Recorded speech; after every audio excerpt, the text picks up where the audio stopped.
Hey guys, listen now. Let's understand what is the application of electrolytic cells. The main application includes Faraday's laws. There are two Faraday's laws which we need to understand. First law is, according to this, the mass of the chemical species involved at any electrode is directly proportional to the charge that is been passing through the electrolytic cell.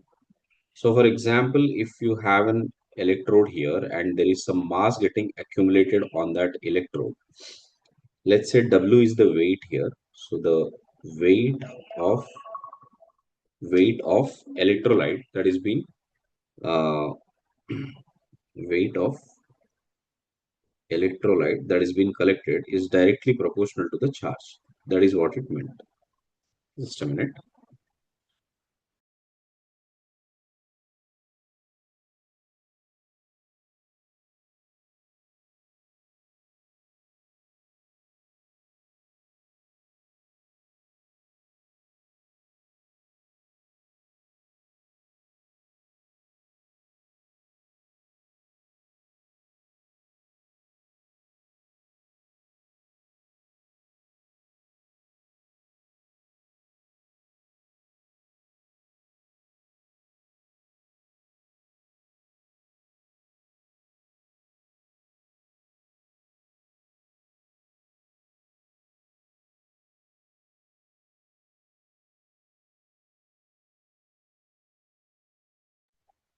Yeah, sorry.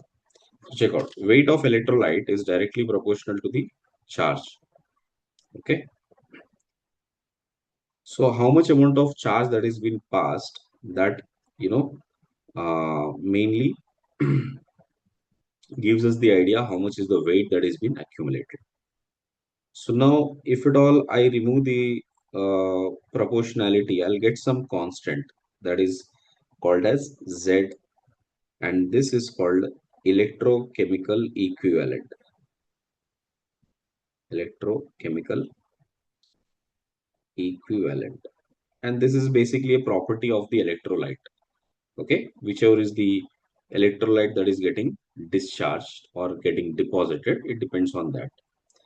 Now you know that I can also be written as dq by dt.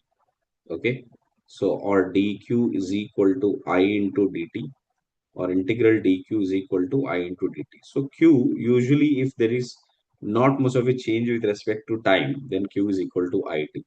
So w can also be written as z into it. Okay, so this is about the first law first law of Faraday's equation.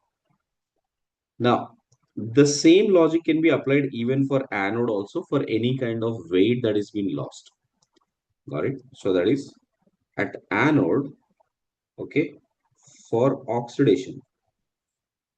At anode, if you notice for oxidation, what you would see is that W weight at anode is also same Z of that particular electrolyte into I into T, because the current on cathode and anode is the same, or the charge that is flowing at anode and cathode is the same. Same can be written. So for anode as well as for cathode. Okay. Next, what is the Z exactly electrochemical equivalent as in electrochemical equivalent? If you study that, once again,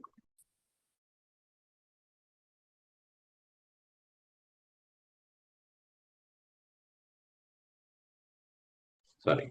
So check.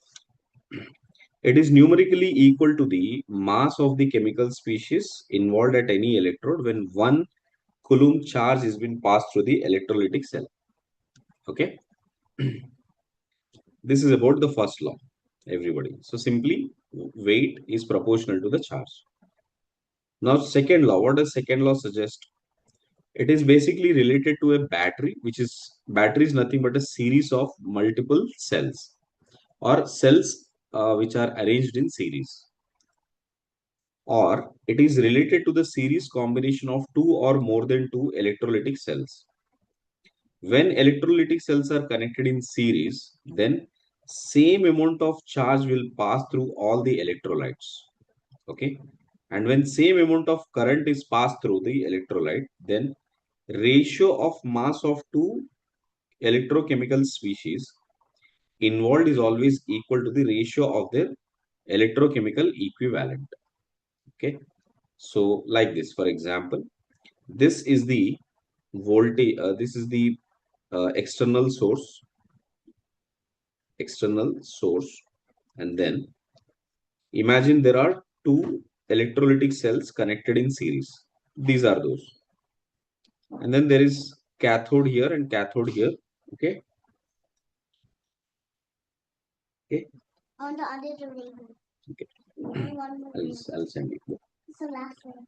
So from here, wait. I'll get it. Go. So this will be weight W1. Here it will be weight W2. Then how much weight deposited on both of them, W1 by W2, is equal to Z1 by Z2. Okay. Now, basically Z1 by Z2 will also relate with this new thing. What is this E1 by E2? It is the equivalent weight which is deposited, equivalent weight of the substance which is deposited at these two cathodes. So this is what the second law of thermodynamics suggests. Or in simple terms, basically, if you even apply the first law, how do you write? Weight deposited in cell 1 is equal to Z1 into Q, and weight deposited in cell 2 will be equal to Z2 into Q. So if you basically take the ratio W1 by W2, it will be Z1 by Z2. And this has been found to be same as the equivalent weight ratio. So this is what second law of thermodynamics is. Now we can, second law of Faraday's. So if you combine these two, the first law and second law, what do we get? We know that Z1 by Z2 is equal to E1 by E2, which implies E is directly proportional to Z, which also implies E is equal to F into Z. E is equal to F into Z. Clear? So Z can also be written as E by F. What is this F? F is the constant which is Faraday. And you know that this is 1 Faraday.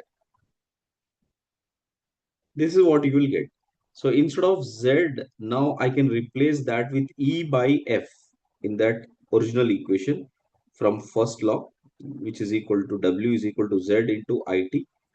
So Z can be written as E by F into IT. Okay. So this is more useful formula for us. W is equal to E by F into IT. In fact, we can write this W in various forms. For example, W can also be written in terms of number of moles. So I can write this as number of moles of the substance deposited into molar mass, molecular mass of the substance, which is equal to E by F into I into T.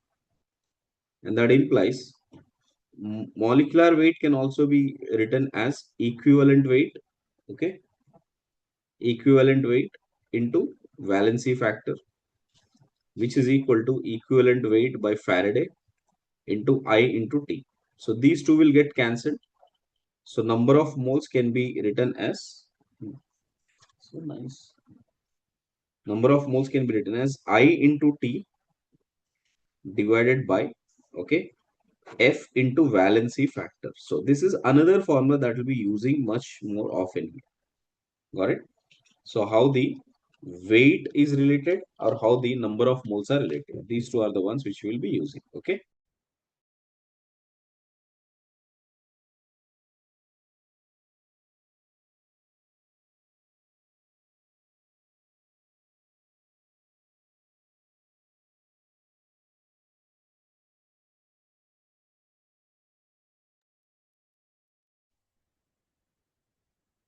Done.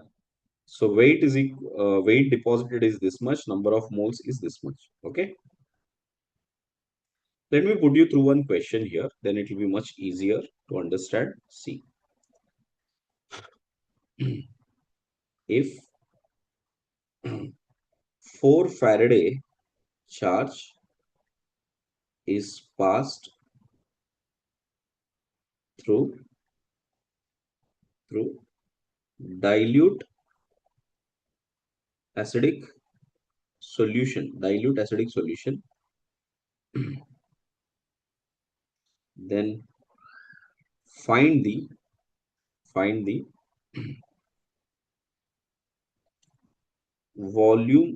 find the total volume, find the total volume of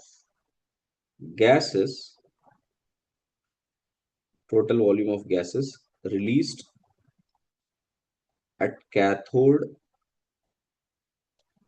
and anode at STP. At STP, how much is the total volume that is being occupied? Okay.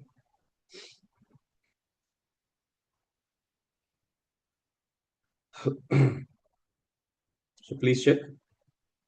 So we need to write the cathode and anode reactions first. At cathode, because it is an acidic solution, the most competing will be 2H plus. That will take 2 electrons and give you H2 gas. And at anode, you can see we will have H2O, okay, oxidizing 2 moles will oxidize to 4 moles of H plus O2 plus 4 electrons. This is what you would get. Okay. And when I write 4 electrons, which means it is 4 Faraday only. So these two are one and the same. Just keep that in mind. Okay. Therefore, if I have to equate the amount of charge that is being given, just multiply this with 2. And then you will notice that with 4H plus 4 electrons here, you will get 2 moles of H2 gas. So it is clear that total moles of gases collected will be equal to 2 moles of hydrogen gas plus 1 mole of oxygen gas. So 3 moles have been accumulated. So 2 moles from cathode, 1 mole from anode. Why? Because we are passing 4 Faraday charge. 4 electron charge or 4 Faraday charge is same. Hence, volume at STP will be equal to 3 moles into 22.4 liters. Okay. So this will be the volume that is being uh, collected, volume of gases that is being collected at cathode and anode together. Okay. Please check everybody what is first law and second law, how they are integrated and what kind of application you will get. What if we have electrolysis of MgCl2 at anode? Instead of, when you take MgCl2 in a fused state, only chlorides will be the one which is competing. So you will get chlorine gas with 2 electrons. So number of moles of gas deposited will depend on number of moles of electrons released. So you can see 1 mole of chlorine is released from 2 Faraday charge. And same 2 Faraday charge is reducing 1 mole of magnesium. Got it? And I told you the same kind of question here, but this time with uh, current and amperes given. So please check this out. Acidified H2O is electrolyzed 1 ampere current for 16 minutes and 5 seconds using inert electrodes. Calculate the volume of the gas evolved at anode and cathode in ml at 1 atm and 273 Kelvin. So basically it is at STP conditions again. We need to figure out how much amount of uh, volume that has been covered. So first let us calculate what is the charge. Charge is 1 ampere into 16 minutes, 16 into 60 plus 5. This is the total amount of value we have, isn't it? So this is coming out to be 965 seconds. 965 coulombs. This much is the charge that is being passed. If I divide it by 96500, then the same Q could be 965 divided by 96500 So that is equal to 10 raised to power of minus 2 Faraday. Okay. Just now we learned that for 4 Faraday, we would get 2 moles of H2, 2 moles of H2 plus 1 mole of O2, 1 mole of O2. Just now we learned. Just use the same logic here. If I take 10 raised to power of minus 2 Faraday, then it will be 2 into 10 raised to power of minus 2 Faraday by 4 plus 10 raised to power of minus 2 by 4. Okay. So we can see this will be 3 times of 10 raised to power of minus 2 by 4. This will be the total amount of moles that are formed from H2 and O2 together. This is the number of moles, number of gas moles. So if you know the number of moles, how do we calculate the volume? So volume V is equal to number of moles into 22.4. So which is 3 by 4 into 10 raised to power of minus 2 into 22400 when you calculate that in ml. So that is 3 by 4 into 224. Got it? So this is what you will have. 3 by 4 into 224. Okay. So let me just calculate and tell you how much we are getting. So 0.75 into 224. So that is 168 ml. So this much amount of total volume that is released at cathode and anode together. Please do check.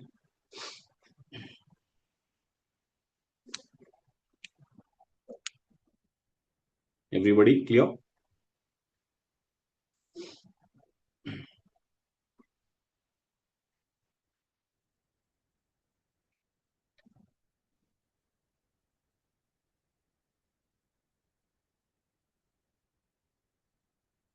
Next. Calculate the number of Faraday charge required to convert 61.5 grams of nitrobenzene to aniline in acidic medium. Okay. So let us understand what is the equation that we are supposed to check. First, we have nitrobenzene. And that nitrobenzene is converting into aniline. So which means we should have NH2 here. Now to figure out how many electrons are transferred, see the charge on nitrogen. Here charge is plus 3. Here nitrogen's charge is minus 3. Oxidation state I meant to say. So the number of electrons transferred are 6. Okay. So which means 6 Faraday charge is transferred for 1 mole. So 1 mole of nitrobenzene to convert into aniline, 6 Faraday charge is required. Okay. So let us figure out what is the molar mass. Based on that, we'll be able to figure out uh, we should be able to figure out how many Faradays that is being used here. Okay.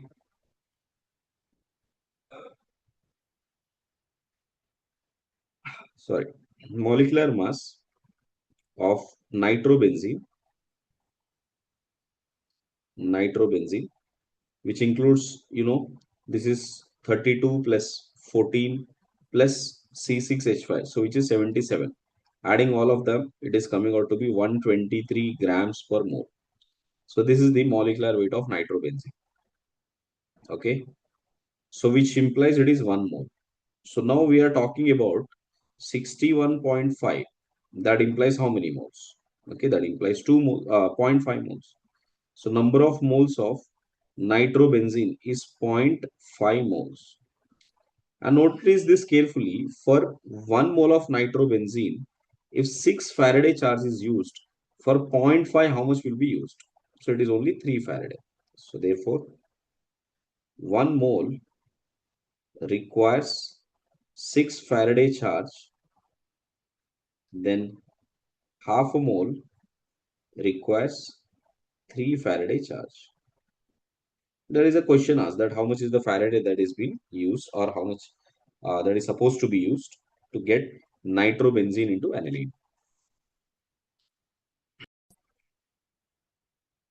We learned this in hydrocarbons already. That is what is Kolb's electrolysis. It is electrolysis of, carboxylic acid salts to prepare hydrocarbon using platinum electrodes. Okay. So, for example, if I take electrolysis of sodium acetate, so at anode, what do we get? Acetate will give away electron and convert it to an acetate radical. Acetate radical is unstable. It will convert into methyl radical and CO2.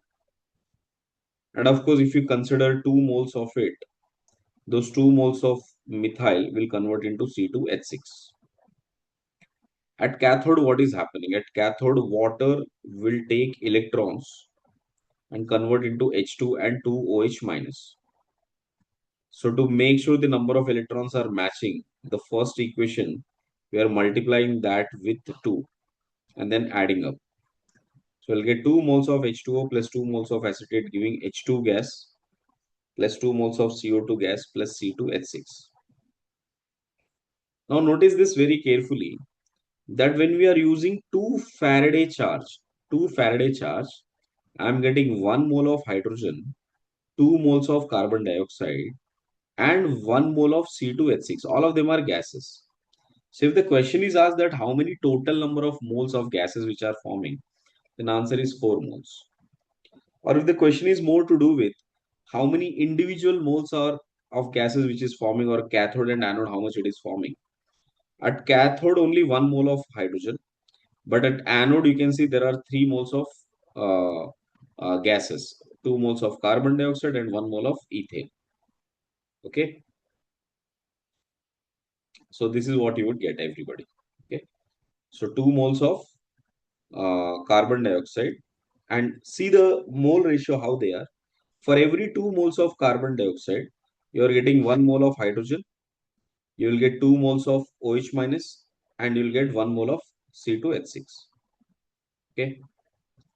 So this is typically how the Kolb's electrolysis works.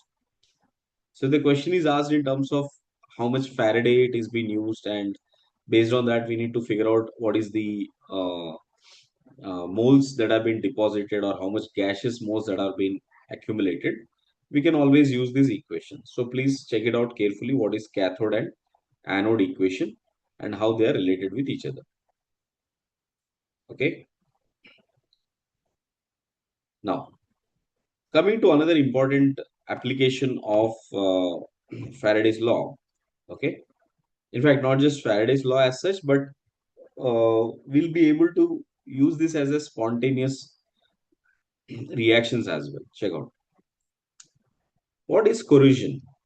It is the oxidative deterioration of metal, right, in certain medium, and that is called as corrosion. For example, if metal iron is being taken, then the type of corrosion is called as rusting. While if you take silver, the corrosion is called as tarnishing. Okay. Now, for example, if it comes to rusting, what are fundamentally, reactions that are happening and how is it proceeding? Check it out. For rusting to happen, we should have exposure of iron to air. Second, we should have moisture on the metal surface. And if it was acidic medium, it will always be highly favorable or more favorable compared to basic medium. So corrosion is a direct redox reaction, which means it is happening on the metal itself. We can't separate as one anode reaction and cathode reaction, both the reactions happening simultaneously at the same location. That means on the same metal surface. So you can notice something like this will happen where iron and O2, these two will act like anode and cathode. So in short, O2 is getting reduced and iron is getting oxidized. Okay. By what reactions here? See, first let me write anode reaction. If it comes to anode reaction, you will see iron is first getting oxidized to form Fe plus 2, aqueous plus 2 electrons. The E naught value for iron Fe plus 2 to Fe reduction potential is minus 0.44 volts. We know that. Okay. Reduction potential, or if I write the oxidation potential, E naught of Fe to Fe plus 2, that will be plus 0.44 volts. And cathode is where we have half of O2 gas plus 2 electrons plus 2 H plus. This is becoming H2O liquid. Can you see it is exactly the reverse of water's oxidation? Isn't it? This is exactly the reverse of water's oxidation. In this case, it is getting reduced. So E naught of O2 to H2O. This is reduction. And the reduction value is 1.23 volts. Because when we took for water for oxidation, we got it as minus 1.23. So the reverse will be reduction of O2, which is 1.23 volts. Okay. And now if I write the overall reaction,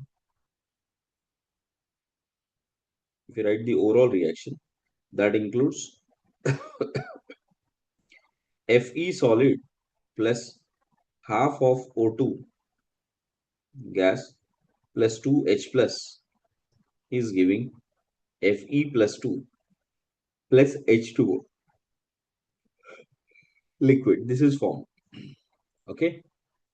But in fact, rust is normally not Fe plus 2. Actually, what happens here is the same Fe plus 2 further reacts with O2 in H2O and get oxidized to Fe plus 3.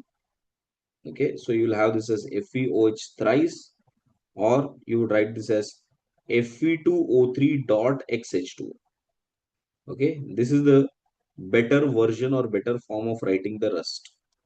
So this is that rust form, everybody. Okay, but the spontaneity which makes this reaction happen is based on these anode and cathode reactions. Clear on that? Now, suppose if you have to write the E cell here, so how do we write that? E cell will be equal to E naught cell minus 0.0591 by 2. Two electrons are transferred between anode and cathode. So that into log of product side we have Fe plus 2 concentration. Reactant side we have pressure of O2 power half into H plus raised to power of 2. Okay. Only these are the two terms which you have. Got it? So this will be the E cell value everywhere.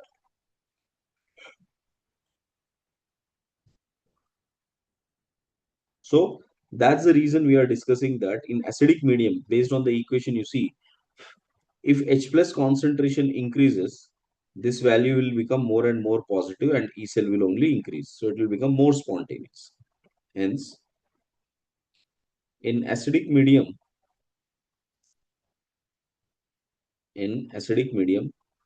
E cell value will increase, and in basic medium, E cell value will decrease. Okay. So this is about rusting, everybody. Please go through it once quickly. See. Now let's understand what are commercial cells or batteries. Cells can be categorized into two types: primary cells, which are non-rechargeable or not rechargeable; secondary cells, which are rechargeable. Not rechargeable cells, such as dry cell, also known as Lecland shell, any button cells, or modified form of the dry cells. These are all primary cells. Secondary cells, these are all rechargeable.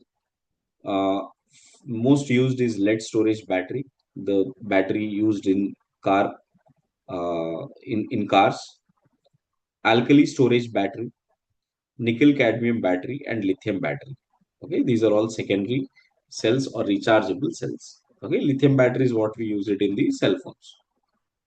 Let's start with dry cell. Lakeland shell, also known as zinc cell. So basically here, what do we have? We will have first of all a graphite rod at the center. Okay, graphite rod at the center, and then it is being And then a hollow zinc cylinder is been made here, and that is been fixed in here. Okay, so this is all zinc. The surface is all zinc metal. Okay, and in this hollow thing, so what do we add? Across the graphite, touching the graphite, we will first add a paste.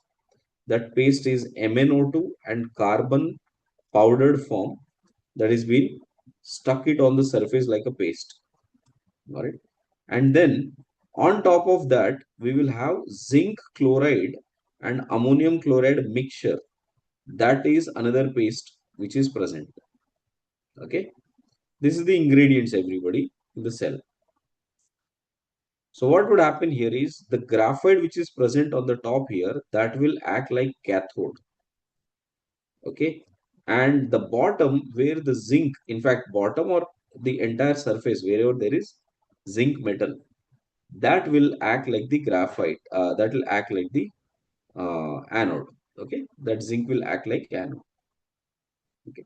So what is the reaction that we expect? We expect that zinc to get oxidized. So zinc will get oxidized during the reaction.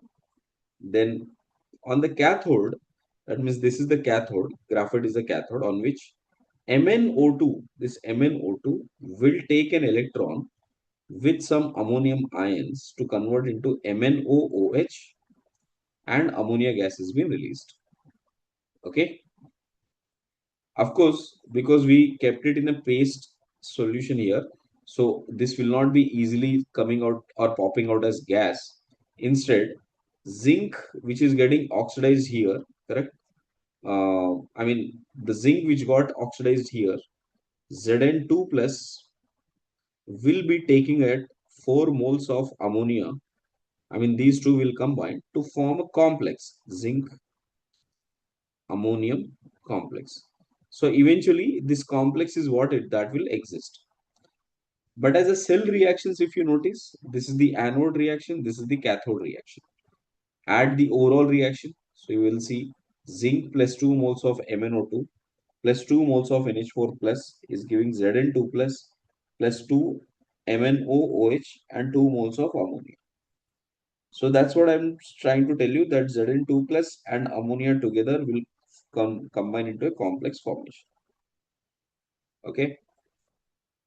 So now, while writing the uh, while writing the E cell, which are the concentrations you will write? So check it out. So we will write this as Zn2 plus concentration. This is anyway solid. Okay, this is anyway solid form. And Zn2 plus concentration here you can see this one. And here we will have, this is solid, but this is in a gaseous form. Okay, or that will be in a complex form. So you can take this concentration, but it should be divided by, sorry, multiplied that by 4, because for 4 moles of ammonia, you are getting this part. Or simply you can write this pressure of ammonia, correct, square into Zn2 plus concentration upon reactant side, we have NH4 plus concentration square. This value, when you work out at standard conditions, what are standard conditions? That means when you take zinc as 1 molar, pressure coming from the ammonia is 1 atm, NH4 plus is 1 molar. Then you take all of them, then the E naught cell value is coming out to be 1.5 volts, everybody. Is coming out to be 1.5 volts. So 1.5 volts is at 1 molar concentration here. Okay. Now, how does this battery works? This is the same battery which we use in all our, remotes, correct? So whether it is a TV remote or AC remote or all of them, we use simple zinc battery here. So notice this, as the time passes by, the charge will always increase and E cell value will decrease. So you can see E cell versus time. Initially, it will be an instant spike to get a maximum value, which is 1.5. Now this will run like an equilibrium for some time, 1.5. And then after some time, now the concentration, I mean, as the concentration changes, the E value will start changing. Okay, because these values will not remain 1 molar anymore. So they will keep changing. So accordingly, the E cell will start decreasing. Okay. That's why you know that in wall clocks or in remotes, we only use this zinc cell or dry cell. It will be not 100% accurate when you keep it in the wall clock. Yeah, 1 second.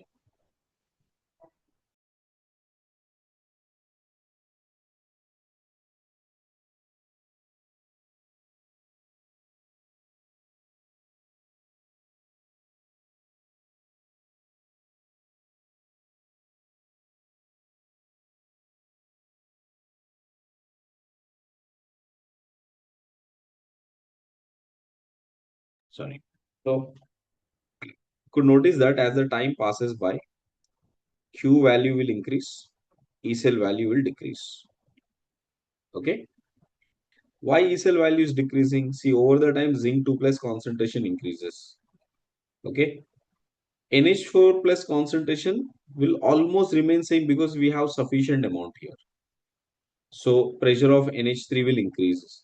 So definitely this value will become more and more positive value. So from there, if you remove it from E cell, this 1.5 value will keep decreasing. So over the time, it will start decreasing. That's why you will not get accurate time from the wall clocks. Okay, over the time, uh, as E cell value keeps decreasing. Okay, like I said, Zn2 plus will combine with the ammonia and convert into this complex. Now notice one thing, due to acidic medium, the corrosion of zinc medium will be faster. So the cell have a shorter lifetime here. NH4 plus is a mild acidic medium.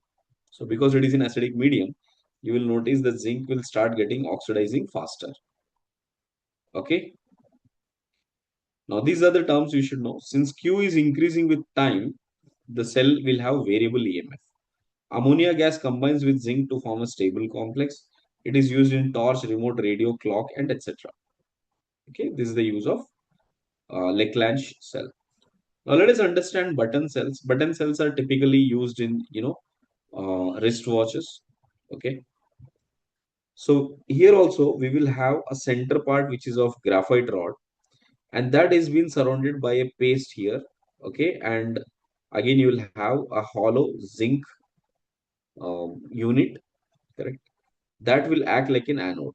That will act like an anode, and inside we will have a paste of HgO and KOH together. We'll have HgO and KOH together. Okay. Now, what is the reaction that is happening here? See, zinc mercury amalgam will be treated with 2OH minus to convert into ZnO. Mercury will get deposited and 2 electrons are being released here. So this is the anode reaction which is expected. And you see, more the OH minus ions, more faster the reaction will take place. Next, on cathode, HgO plus 2 electrons will take in the presence of water to get Hg liquid and 2OH minus. So this is the cathode reaction. This is anode and this is cathode reaction. Writing the overall reaction, zinc mercury amalgam plus HgO solid, ZnO solid and Hg liquid. So have you noticed that there is no OH minus left here, right? And that is the only variable ion we have. Rest all are pure substances. So Q will always remain a constant value, everybody. Therefore, E cell will always remain constant value. That's the biggest advantage over the dry cell. That means it will give you an accurate reading always. So E cell will always remain the same. Hence, E naught cell and E cell value will be same, which is 1.35. So in the wristwatch, the button cells which we use, or the weighing machines where the button cells which are used, or the toy cars which you have, right? Remote cars which you have, they all will have this button cells. E naught value for them is 1.35 volts in general. Okay. So I hope the button cells is clear. See, due to the basic medium, its life is longer. So that's why alkaline batteries usually are more lasting compared to that of regular acidic batteries. EMF is constant throughout the service of the cell. It is used in the calculators. It is used in weighing machines everywhere. Okay. Next. The third one being lead storage battery. This is the secondary cell. which means it can be rechargeable. Okay. Basically, here we will have six compartments. Okay. So it is like this. We will have a big tank. In that tank, we will have six compartments like this. And each compartment will have an anode and cathode. Again, this is connected. Anode and cathode like this. So anode, cathode are connected. Okay. And you take all the anodes on one line, one wire, all the cathodes on one wire. Okay. So what is there on the anode and cathode? Everybody look at it. On anode, we will have a paste of lead or simply a lead metal rod. Okay. So you can directly take a metal here. And on the cathode, we should have PbO2 paste on the lead itself. Again, we should have lead, but on that lead, we should have PbO2 paste. Okay. And the solution should be filled with 38% by mass of H2SO4. Okay. So this is typically how the car battery cell looks like. And you see every cell produces an equivalent E0 value of 2 volts. So the total E0 value that is created in the cell will be 12 volts. So total we will get this as 12 volts. So what is the reaction that is happening? So you can see on anode, that is lead, will react with the sulfate present in the solution to convert into PbSO4 and releases 2 electrons. And on cathode, if this is cathode PbO2 will take 2 electrons with sulfate and 4H plus and convert into PbSO4 plus 2H2O. Adding both of them, you can see Pb plus PbO2 plus 2 moles of H2SO4 will give you 2 moles of PbSO4 plus 2 moles of H2O. This is the overall reaction. Okay. Please notice this. If possible, write it down once. This is very important area. Okay. So what is the anode reaction? What is the cathode reaction happening?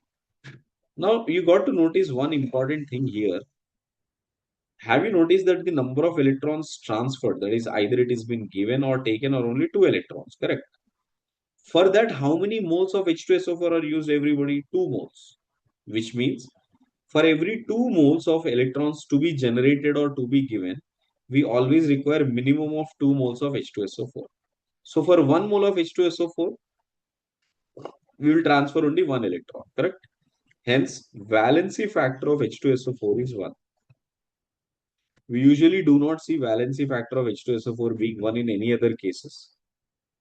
As an acid, when it is acting, its valency factor is 2. But here, when it is part of a reaction, its valency factor is 1. So keep that in mind. And what is the reaction quotient here in the overall reaction? Overall reaction products is solid and liquid. These are pure substances. But that divided by, this is H plus power 4 and sulfate power 2. These are the only two ions present. Okay. So this is Q value. Now notice what is happening. As the time increases, okay, Q value will increase. As the time increases, Q value will increase. If Q value will increase, E cell value will decrease. So it is just like your zinc cell here also, E cell value continuously keeps decreasing. And now you notice if the concentration of H plus value is higher, that means if it is maintained at a higher H plus concentration, which means more acid, then the Q value will decrease. If Q value decreases, E cell value increases. That's when we usually make a recharge. Now, in normal cases, if you check out PbSO4 is a white color PPT settled in the bottom of the tank. In car batteries, if you notice, the bottom of the tank will always be white color because it will have the complete lead sulfate beans settled. So usually the first thing what we do when we feel like the battery is not working or it is operating at a low E0 value, then first thing we'll do is we add water so that some part of PbSO4 will get dissolved and start converting into H plus and SO4 2 minus. By which again you will get some amount of Q value, and as the lower the Q value, E cell value will increase. Okay. So car batteries are always, after a certain time we recharge it. Okay. So we will fill the distilled water into it and again make it a recharge. Correct. So then you will get sufficient amount of H2SO4 produced again. Okay. So this is about the lead storage battery, everybody. Next, on passing 1 Faraday charge, 1 mole of H2SO4 is consumed and 1 mole of water is formed. Therefore, the mass of electrolyte solution decreases by 80 grams on passing 1 Faraday charge during the discharge of battery. Okay. Next, EMF of a battery will decrease due to the acidic medium. So it is also a short life. So which means compared to alkaline batteries, this is an acidic battery, so it will consume faster. So E cell value will keep decreasing relatively faster. Next, during the discharge of lead storage battery, this was a JE question which was asked. Now you see the density of H2SO4 solution changes from 1.294 to 1.139. So H2SO4 solution of density, this is 20% by mass and that of this is 39%. The battery holds 3.5 liters of acid and volume remains constant, almost constant, remains almost constant. And then we need to calculate the number of hours, hour amperes for which battery must have been used.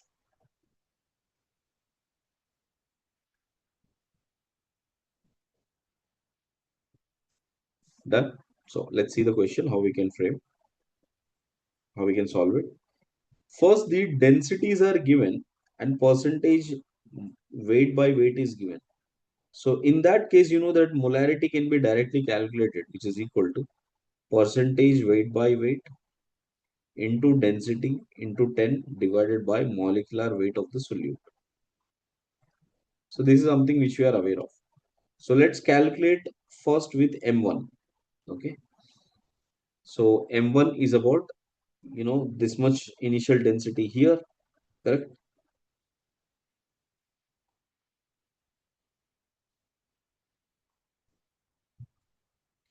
And see the percentage weight by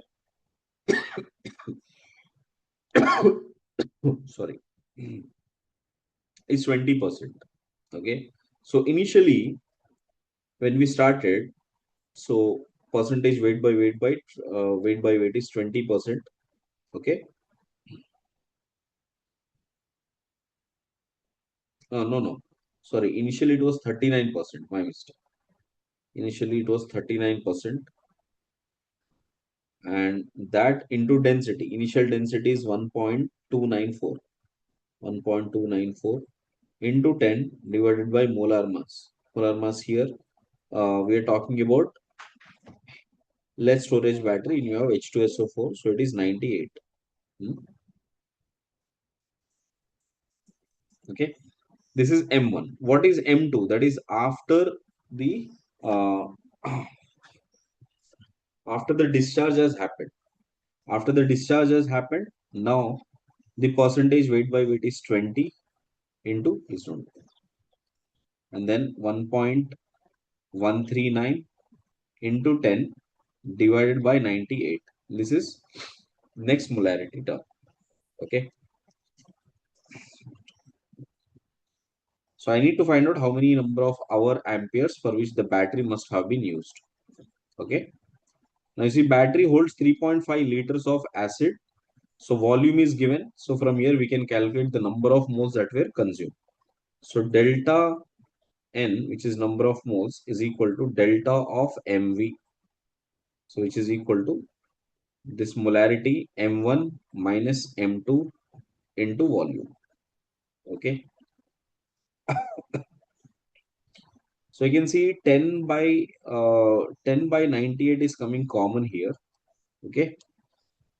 Then we have 39 into 1.294 minus 20 into 1.139.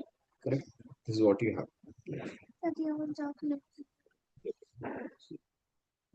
That into volume. Okay.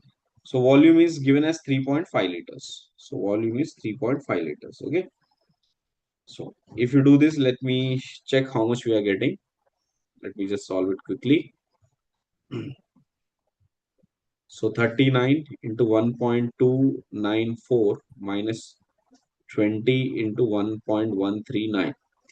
So we are getting this as 27.6. So 10 by 98 into 27.6 into 3.5. Okay. So this into 3.5 into 10 divided by 98. Okay. So we are getting this as 9.88 moles. So this much moles has been deposited. Okay. So calculate the number of hour amperes for which the battery must be used. Got it? Now go back to this. So you can see this much moles of H2SO4, if it is been consumed, this is for 2 Faraday, right? For 2 Faraday, 2 moles of H2SO4 will be consumed. So let me write down that. For 2 Faraday, as per equation, for 2 Faraday, 2 moles of H2SO4 will be consumed. So if it is for 9.88 moles, then how much amount of charge will be consumed? Therefore, charge charge will be equal to 9.88 into 2 Faraday divided by 2. Okay, divided by 2.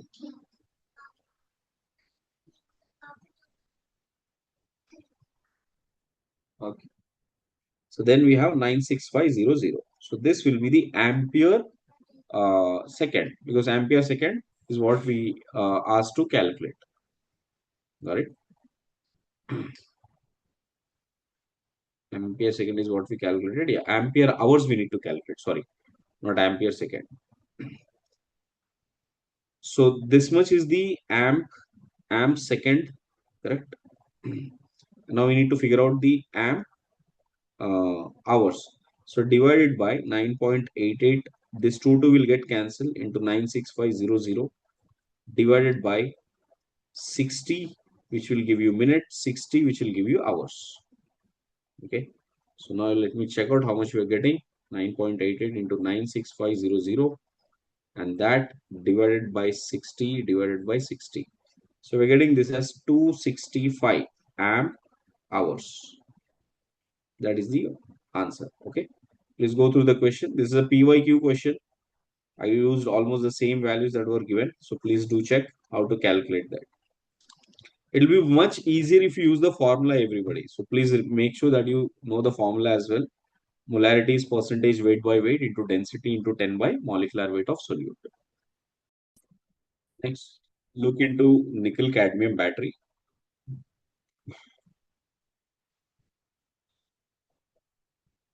See, cadmium, when it reacts with 2 moles of nickel hydroxide, that will convert into CDO, which will get oxidized, and nickel will get reduced. This is the overall reaction. So basically, cadmium in basic medium with 2 OH minus will convert into CDO plus H2O, releasing 2 electrons. While NiOH thrice will take 1 electron, convert into NiOH twice plus OH minus. Multiply that with 2 and add both of them. So you would notice this OH minus and OH minus will get cancelled. In the overall reaction, you do not have any ion which might change over time. Therefore, Q is constant. Again, this is in basic medium, so it is an alkaline battery. So it will be used for longer life and it will have a constant E cell value. Okay, so this is about nickel cadmium battery, everybody. Next one, you see these are fuel cells. Okay, so how is the fuel cell used here? Please check. See, in fuel cell, what do? We will first have this graphite rods here, correct? And between those graphite rods, we will have a concentrated KOH aqueous solution, and then we will impregnate these graphite rods, correct? Clear, with carbon, right? Sufficient amount of carbon. I mean, of course, it is with carbon only, but just we keep it impregnated so that other gases can penetrate through that. Okay. And now we will pass the high pressure gases, either hydrogen, methane, and hydrazine. These gases are being sent from one end, and oxygen gas is being sent from one end with a high pressure. Correct. Now, when you pressurize these gases, what would happen here? Check it out.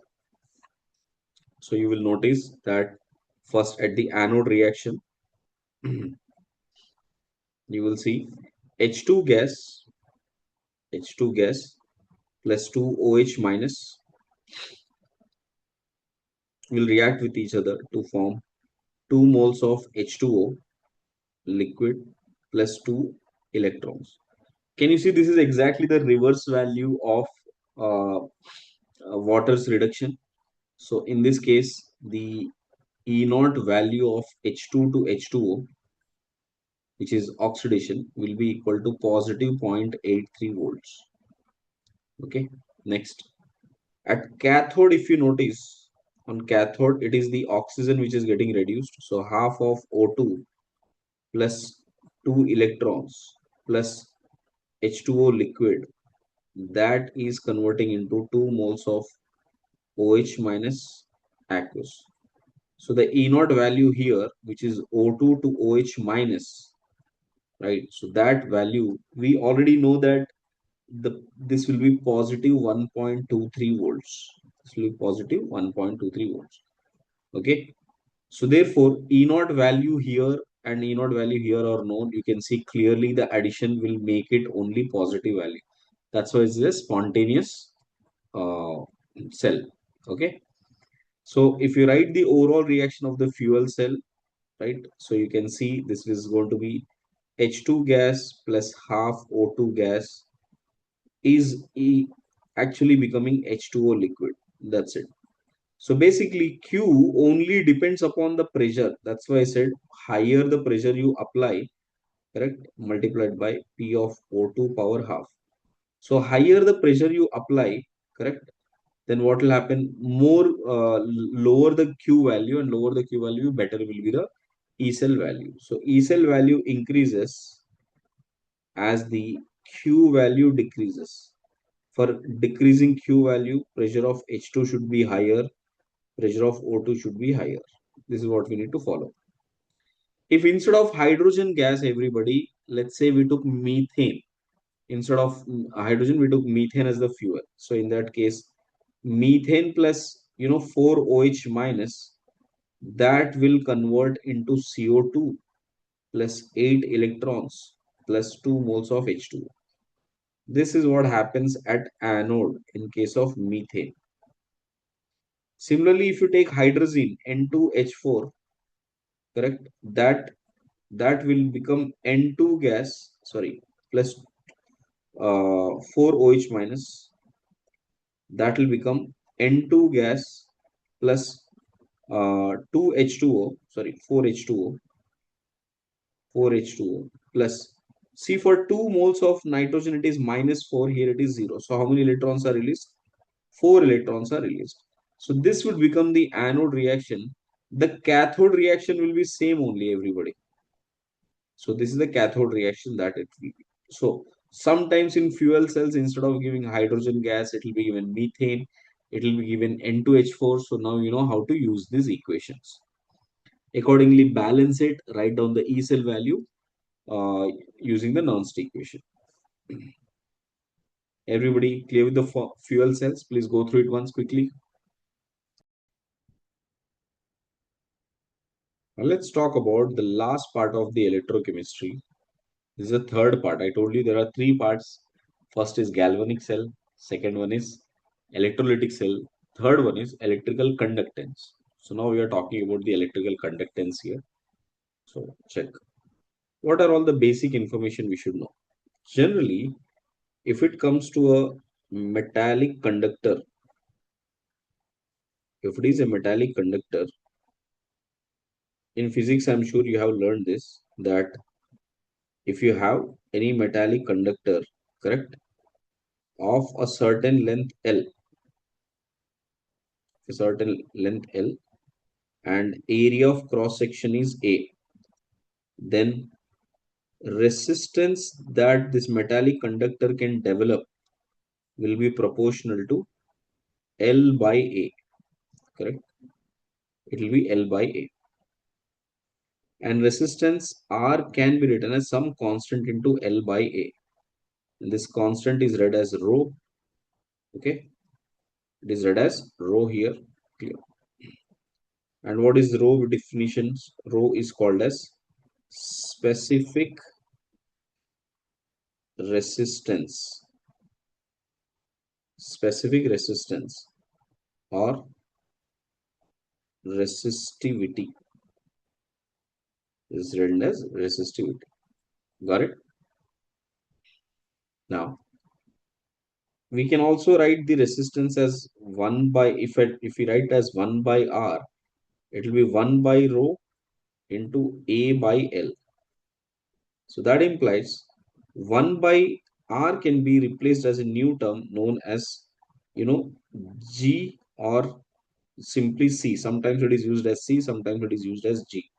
So G will be equal to, this we represent as kappa into A by L, where G is, conductance. G is conductance of the conductor. Resistance is all about uh, opposing the flow of electrons, right? While conductance is making the ease of electrons. So how easily electrons can keep moving, that represents conductance.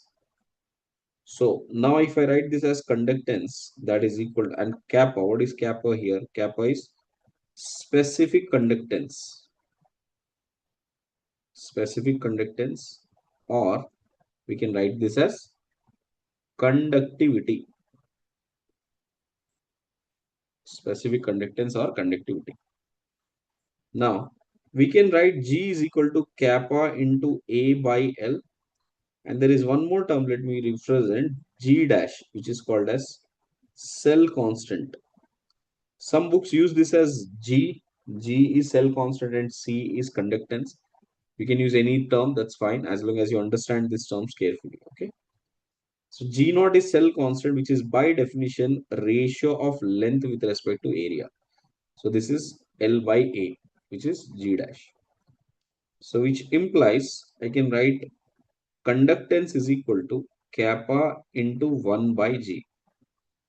Kappa into 1 by G. And suppose uh, if we write this as, if you write this as resistance, in terms of resistance, so we know that G is equal to, G is equal to 1 by K. So 1 by K is equal to 1 by R. I mean 1 by R resistance is equal to 1 by K into 1 by G star.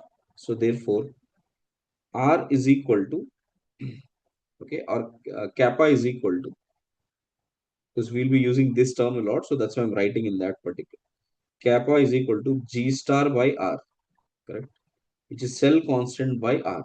This is another important representation. Okay. Here, this is one important term, how the conductance is. And here we have how the conductivity versus the cell constant is. Everyone clear? Now, if you go through the units here, everybody check out with the units. R, which is equal to rho into L by A. Okay. So that makes it R units are rho. That implies the units for rho will be, sorry, ohm. This is ohm, not rho. No. R units are ohm. So rho will be equal to R into A by L. So in simple terms, rho will be equal to ohm meter or ohm centimeter. This will be the units of rho. Now, if you compare conductance G, G will be equal to ohm inverse. Ohm inverse, or ohm inverse is also called as Simon. This is Simon. Or kappa will be equal to G into L by A. So that is equal to G is Simon into L by A is centimeter inverse or Simon meter inverse. This will be the units of kappa. Okay. So this will be very, very useful for us. So please remember the units of kappa being ohms as uh, S, which is Siemens centimeter inverse or Simon meter inverse. Okay. So be very clear with the terms, everybody. So what is G, what is K, what is cell constant? Let me write, I've written it already. I'll just copy this once again here. So cell constant, G star is cell constant, R is resistance. Uh, yeah, now we have written all the terms. Now please go through it. So these are important terms to learn and understand what is conductance of the cells.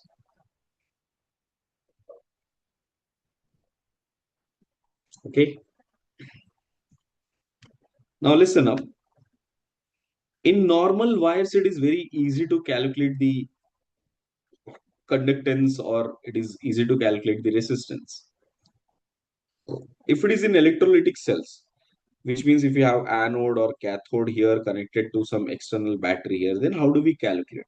See, in such case, what is the definition we make here is that to understand the resistance and conductance, we need to have certain dimensions of anode and cathode. Usually, we always take the uniform dimensions of anode and cathode. Okay.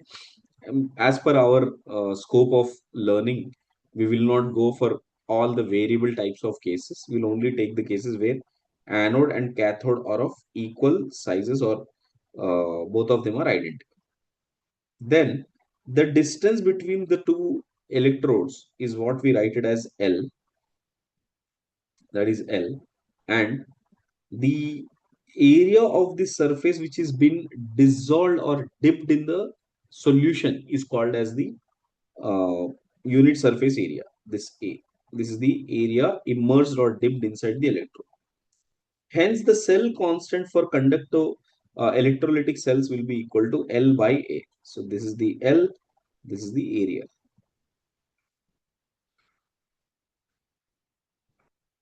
So while if you notice the metallic conductor, conductivity of metallic conductor depends upon nature and structure of the metal atom. So nature as in number of valence electrons. Okay, how many valence electrons we have. Second, structure, that is whether it is a crystalline structure, amorphous structure, and so on. Okay, so nature and the structure of the metal atom. Second, on increasing temperature, resistance of the metallic conductor will increase because more agitation of particles will make it very difficult for electron to flow from one end of the wire to the other end or one end of the rod to the other end of the rod. Next, due to this is due to the hindrance in the movement of free electrons. Okay, these are major points you need to learn about metallic conductor. Now, if you talk about the electrical conductors, you can see it depends upon nature of electrolyte added, whether you are adding a weak electrolyte or a strong electrolyte. Second, the size of the ions produced and their solvation. How much is the size of the ions in here?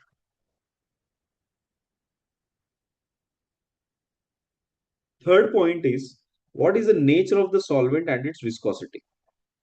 Okay, what is the nature of solvent and its viscosity? Fourth one, what is the concentration of the electrolyte? And resistance actually will decrease with increase in temperature. So it is exactly the reverse case compared to that of metallic electrodes. Okay.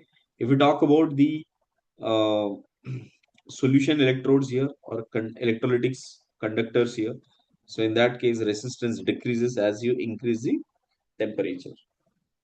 Okay. Because this will give more dissociation and also more power for ions to move freely. Okay.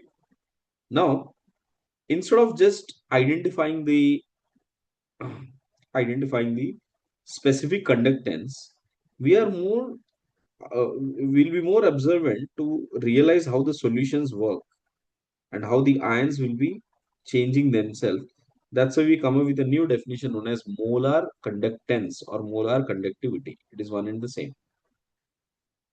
which is lambda m. Lambda m. So it is equal to the conductivity of solution containing 1 mole of the dissolved electrolyte, 1 mole of the dissolved electrolyte, such that the entire solution is placed between the two electrolytes which are 1 centimeter apart. So which means if I take these electrodes at 1 centimeter apart, okay, and then take a solution in which we should have 1 mole of the electrolyte, okay, then how much amount of conductance it will give you, the solution will give you, that is called as molar conductivity. Okay, so I hope this definition is clear, everybody. What is molar conductivity? Okay, now let's see how do we derive this.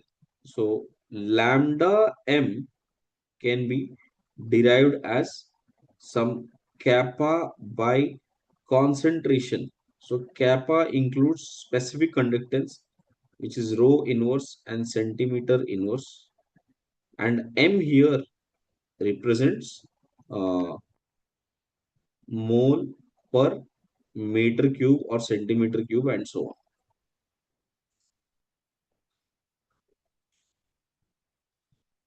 which shows that units of lambda m will be equal to ohm inverse. Ohm inverse is nothing but Simon, and then centimeter square, because you will have, in case if this is centimeter, you will represent this also in centimeter. Therefore, centimeter square here into mole inverse. So this is the units of lambda m, molar conductance.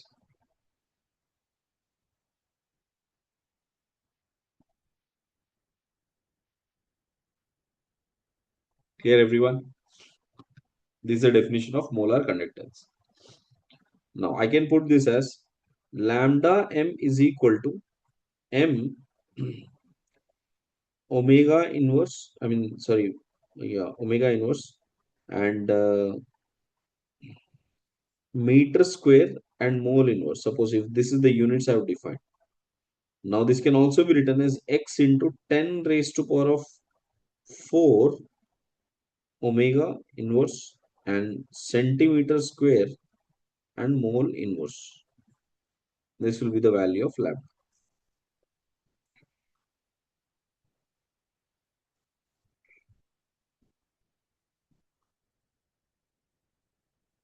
Clear? So just see the interconversion of the units, how much units it will change to. Okay?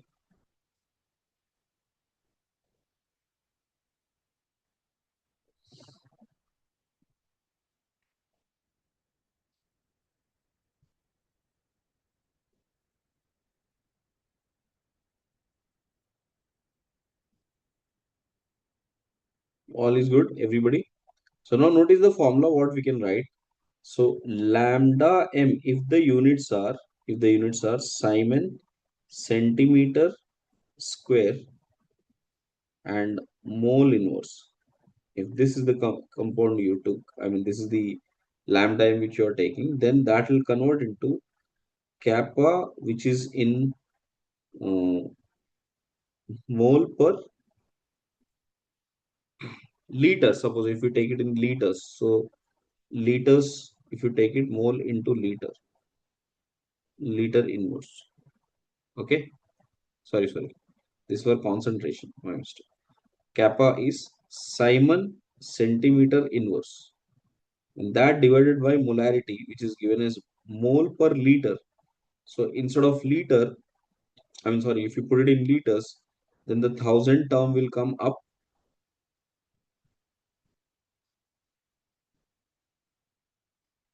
So now, when you make thousand up, now instead of liters, now this can be written as centimeter cube. So now notice this will give you the same type of units here. So that's why the formula will be like this: lambda m cube.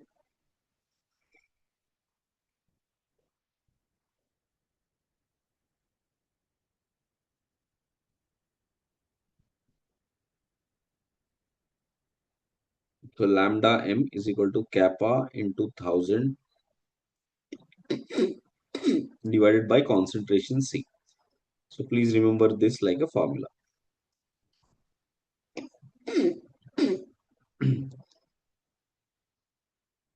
Please check everybody. Have you got that lambda?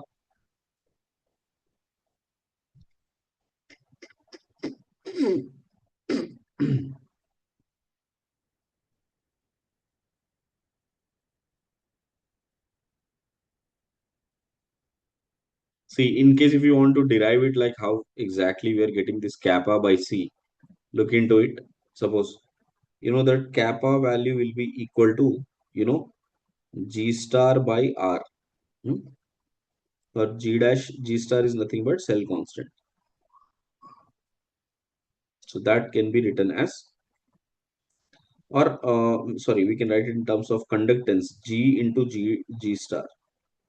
So G, which is the conductance, into G star, which is equal to L by A. This is what we know. So if I take the A on the left hand side, I'll just kappa into A into L. That is equal to C into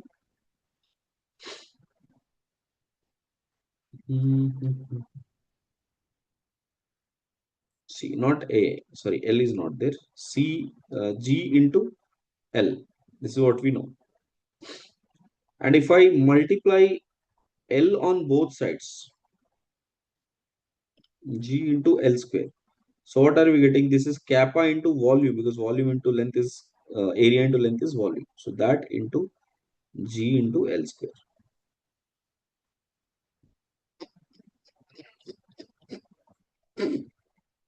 So suppose if you write this as G as C, or simply conductance, then I can write conductance into L square is equal to kappa into V. This is kappa into V. Okay.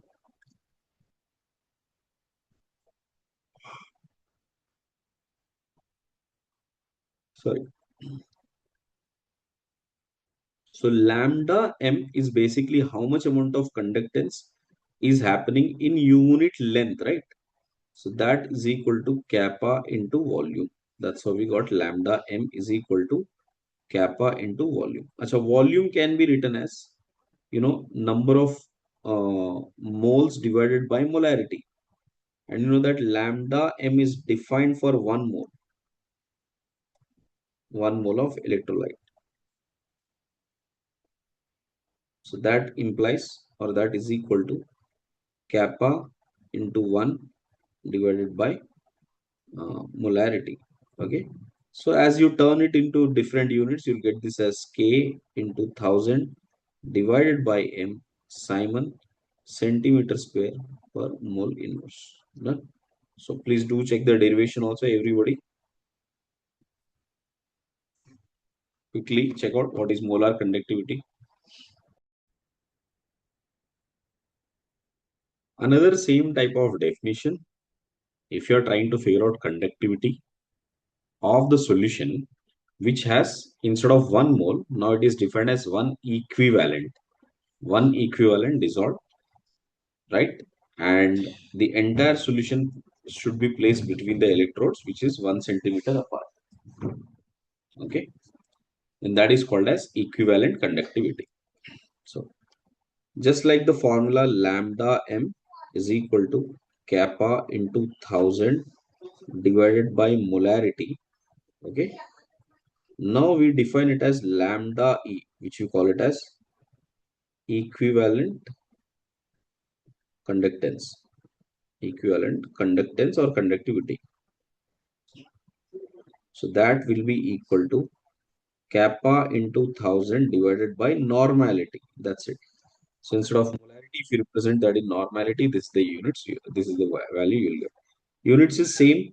Simon centimeter square and equivalent inverse. Instead of mole inverse, now it will be equivalent inverse. Okay. This is clear, everybody.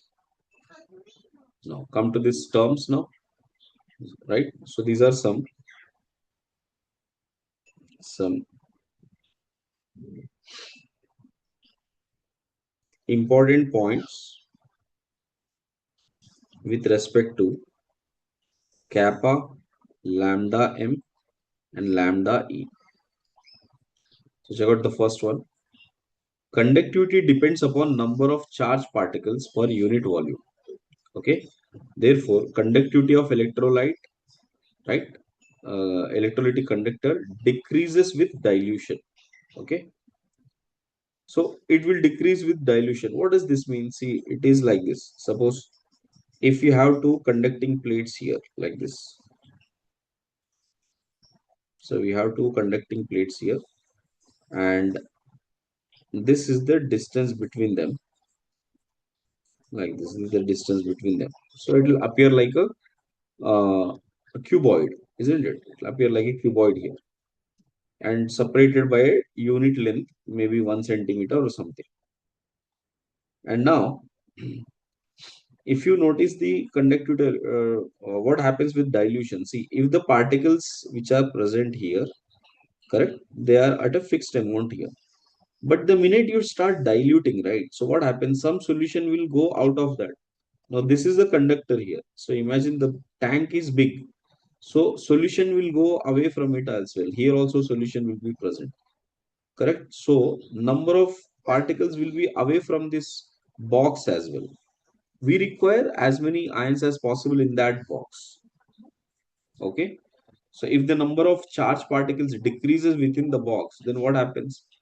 Naturally, conductivity decreases. So that's the reason why on dilution conductivity decreases. Okay. Clear?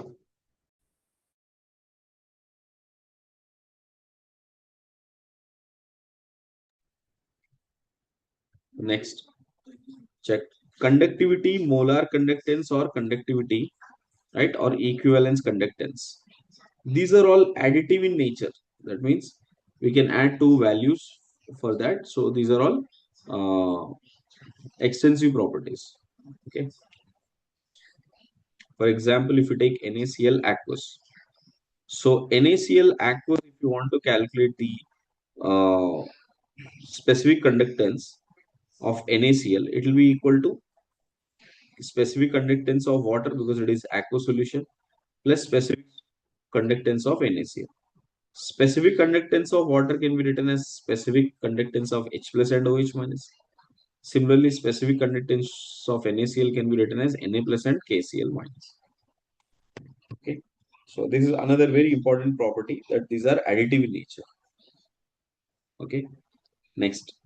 Lambda M lambda E increases on dilution for weak as well as the strong electrolytes. Got it? So this is the same thing I told you, and on dilution, some of the particles will come out of that. So there will be number of ions present in this box will be limited now. Okay. So because this will be limited, it doesn't matter for lambda m and lambda e because lambda m or lambda e defined for one mole of electrolytes. So what would happen? Molarity is decreasing because you are diluting. Kappa is also decreasing. But molarity decrement will be way higher than that of kappa decrement. That's the reason lambda m value increases. So lambda m value will be more on dilution. Okay. So remember on dilution,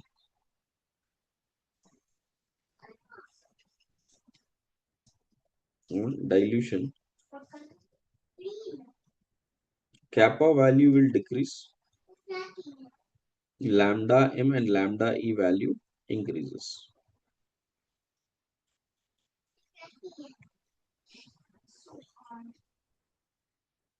So I guess this is clear.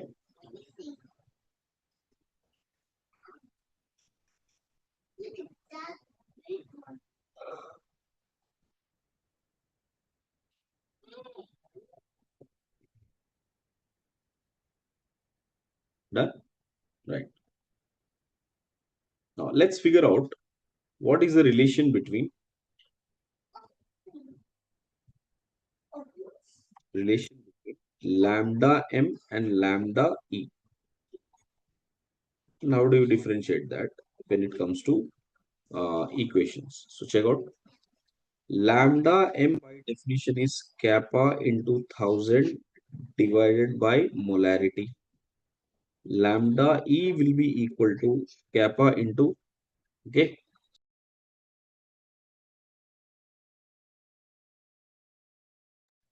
kappa into 1000 divided by normality. Okay. Now, normality can be written as molarity into valency factor. So that will be equal to lambda m divided by valency factor. Therefore, lambda m, which is molar conductance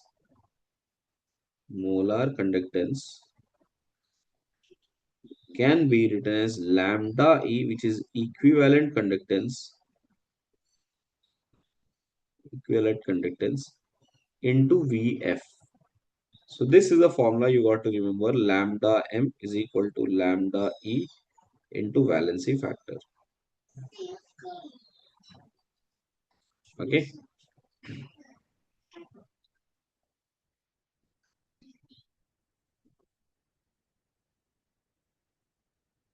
Let me show this with the example. Suppose if you have lambda m of Al2SO4 thrice, this is given as X, and lambda E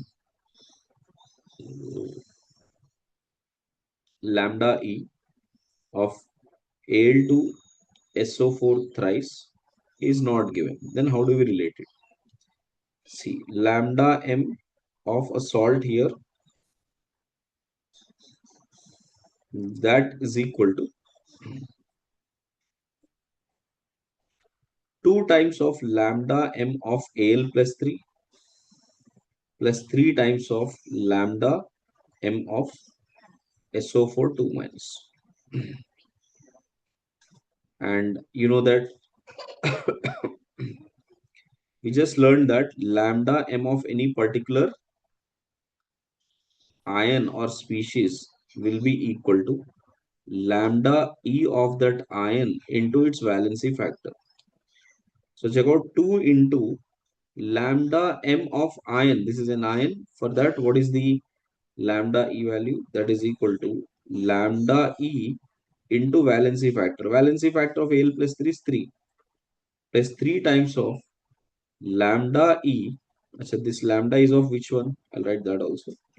Lambda E of Al plus 3 and here lambda E of SO4 2 minus.